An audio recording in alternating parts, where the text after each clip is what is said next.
Amen? No, nunid na sa mga imahe na kita tawanan mo.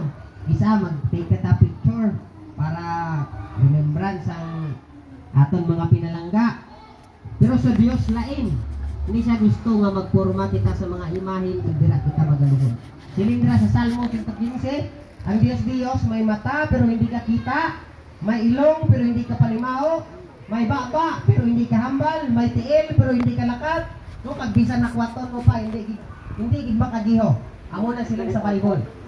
No, kag hindi gusto sang Dios nga ang aton pagsalig o ang aton pagdayaw mabutang sa sina nga butang. Kundi gusto sang Dios diretso. Amen? Malay mo ta diretso. Diretso ang pagdayaw. May filter man. Guwapa man gyud. Bisan biin ara siya. Ano na sang espiritu? Espiritu, kabalo siya magpabatsyag sa imo, mabatyagan mo ang iya presensya. Amo na iya ang espiritu. Daghana na ako Kasiling sa Bible, ang Ulang na. nagasimba sa iya dapat magsimba sa espiritu kag kamatuoran.